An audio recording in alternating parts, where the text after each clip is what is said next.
Allahumma ba'id baini wa baina khataayaya kama ba'adta bainal masyriqi wal maghrib.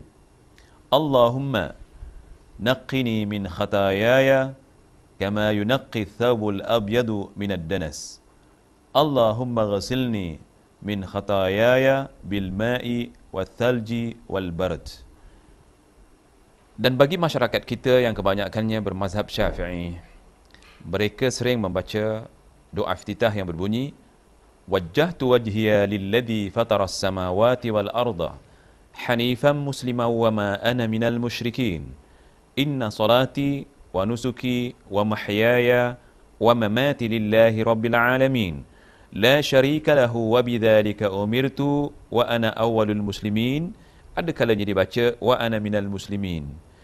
Sebenarnya doa iftitah ini tidak berhenti di sini. Kalau mengikut hadis yang sahih, ia bersambung sehinggalah ke lafaz astaghfirullah wa atubu ilaik. Jadi bagi mereka yang membaca doa iftitah yang bermula dengan wajjahtu wajhiya, hendaklah dihabiskan sampai lafaz wa atubu ilaik. Begitu juga ada kesilapan yang berlaku di dalam masyarakat kita yang mana menyambung doa iftitah yang berbunyi Allahu Akbar kabira walhamdulillahi kathira wa subhanallahi bukratan wa asila, kemudian disambung dengan wajjahtu wajhiya sehingga wa ana minal muslimin. Ini juga tidak ada hadis yang sahih yang menunjukkan seperti itu. Tetapi yang ada Allahu Akbar kabira walhamdulillahi kathira wa subhanallahi bukratan wa asila, ia hanya berhenti di sini.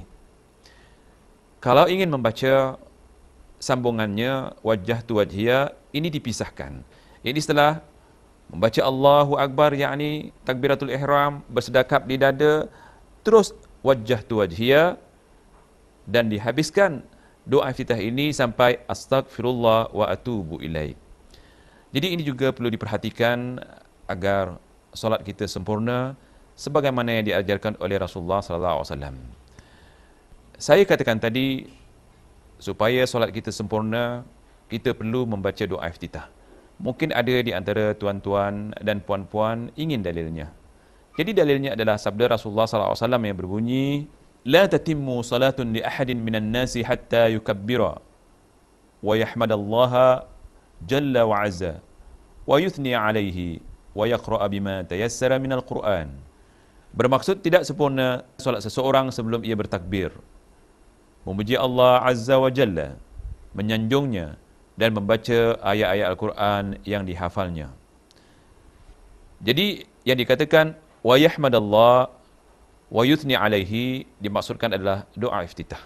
Jadi dengan hadis yang sahih ini, sewajarnya kita sekalian memelihara kesempurnaan solat kita dengan membaca doa iftitah, sama ada yang panjang atau yang pendek, kerana ada banyak cara-cara doa iftitah yang diajarkan oleh Rasulullah SAW dalam hadis-hadisnya yang sahih. Jadi perhatikanlah apa yang saya jelaskan kepada tuan-tuan dan puan-puan agar tidak meninggalkan doa iftitah, sama ada dalam solat wajib ataupun dalam solat sunnah.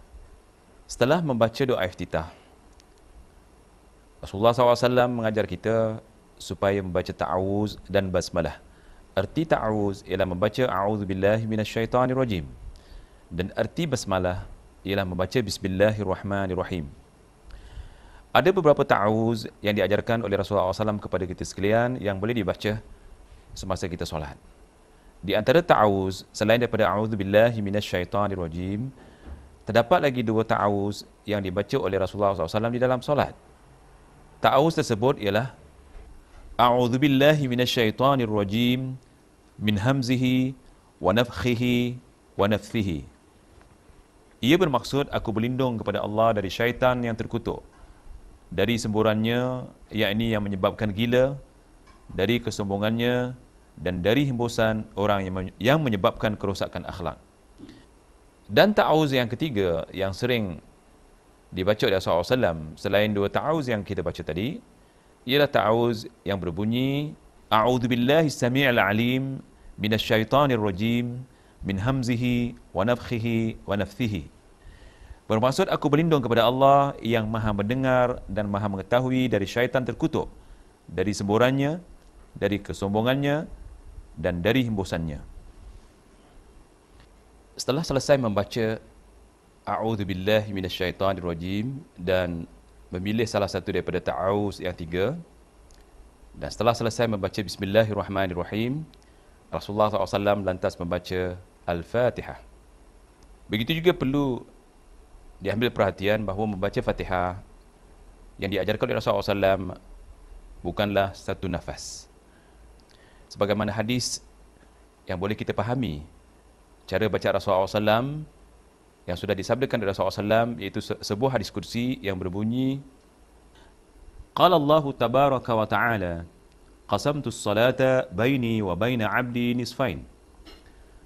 Fanisfuha li wa nisfuha li 'abdi wa li 'abdi ma sa'al. Wa qala Rasulullah sallallahu alaihi wasallam, iqra'u yaqulu al-'abdu alhamdulillahi rabbil alamin. Yaqulu Allah ta'ala hamidani 'abdi. Yaqulu Allahu al-'abdu ar-rahmanir rahim. Yaqulu Allah ta'ala athna 'alayya 'abdi. Wa yaqulu al-'abdu maliki yaumiddin. Yaqulu Allah ta'ala majjadani 'abdi.